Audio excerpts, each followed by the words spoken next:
கொலை பண்ணிடுவேன் உன்னை. நம்ம வாழ்க்கையிலே இந்த 5 பேர் மட்டும் தான் நம்ம எது சொன்னாலும் நம்மளுக்கு எதிர்மாறா செய்யற ஆளு. யாருங்க அந்த 5 பேரு? ஒண்ணு என்ன பெத்தது, எனக்கு அந்த கறி பிடிக்காதுன்னு தெரிஞ்சு அந்த கறி தான் வைக்கும். அடுத்தது? இன்னொன்னு நான் பெத்தது, அதை செய்யாதேன்னு சொல்லி வாய மூடதுக்குள்ள ஏதாவது பண்ணி வச்சிடும். அடுத்தது? இன்னொன்னு நான் கட்டினது, நாம சொல்றது ஏன் கேட்காது, அதுவும் உருப்படியா எதுவுமே செய்யாது. ஓஹோ அப்படிங்களா? அடுத்தது?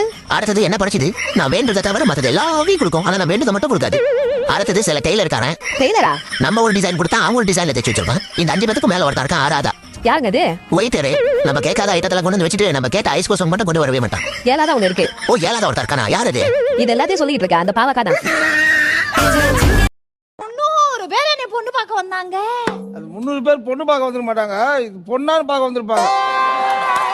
உங்களை பத்தி நிறைய கேள்விப்பட்டிருக்கேன். ஆனா கற்பனை பண்ணதுக்கும் நிஜத்துக்கும் நிறைய வித்தியாசம் இருக்கு. என்ன வித்தியாசம்? நேர்ல நீங்க ரொம்ப அழகா இருக்கீங்க. பொய் சொல்றீங்க. சச்சா, என் மனசுக்கு பிடிச்சவங்க கிட்ட நான் உண்மையை மட்டும்தான் பேசுவேன். அப்ப என்ன உங்களுக்கு ரொம்ப பிடிச்சிருக்கா? உங்களை பிடிக்காதவங்க யாராவது இருப்பாங்களா? தேங்க்யூ. பந்தலிலே பாவக்கா தொங்குதடி லோலாக்குன்னு பாரதியார் சும்மா சொன்னாரு, புரிஞ்சுங்க தம்பி.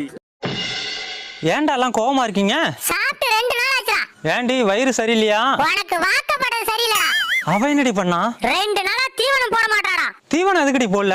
யோ 2 நாளைக்கு முன்னாடி வயிறு வலிக்குதுன்னு டாக்டர் கிட்ட போனயா, என்ன சாப்பிட்டேன்னு கேட்டாரு. கோழி கறின்னு சொன்னேன். கோழி சாப்பிடுறத நிறுத்துன்னு சொன்னாரு. அதான் கோழிக்கு தீவனம் போடுறத நிறுத்திவிட்டேன்.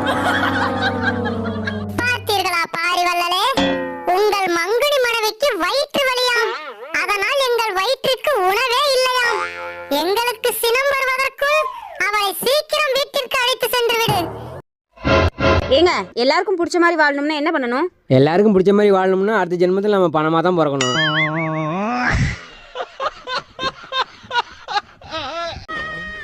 தம்பி, குடியால இங்க பல குடும்பம் கெட்டு போயிருக்கா. என்ன தம்பி தம்பின்னு கம்பியை பார்த்து பேசிட்டு இருக்கேன். அதெல்லாம் நம்ம குடும்பம் இங்க இருக்கனே. ஆனா நான் இங்க பேசிட்டு இருக்கேன், அண்ணங்கிட்ட மரியாதை கூட இல்லாம. சித்தி பாத்தியா, எங்க ஸ்கூல்ல கொடுத்தாங்க. இது நீ வாங்குனதா? ஆமா சித்தி.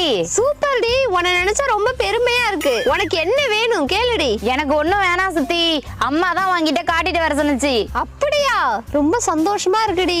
போகடி போடி, வா சித்தி கிட்ட ஏண்டி காட்ட சொன்னாங்க? நான் மெடல் வாங்கிட்டேன்னு ஒரு வீடா சொல்ல முடியாதுல்ல. எங்க சித்தி கிட்ட சொன்னா ஊருக்கே தெரிஞ்சிடும், அதான். நான் சிரிக்கிறேன் சிரிக்கிறேன். அவன்கிட்ட தகராறு செய்ய வரல, செஞ்சு பாரு. எதுக்கு இப்ப பிரச்சனை வளர்க்குற? வெட்டு குத்து நடக்கிறதுதா. ஏமா இப்படி தப்பா பேசுற? நீ வேணா கரெக்டா பேசு. கொஞ்சம் அமைதியா தான் இருக்க மாட்டேன். மனுஷனா கொஞ்சம் நிதானம் வேணும். எனக்கு அது இல்ல, நெஞ்சில ஏறி மிதிப்பேன்.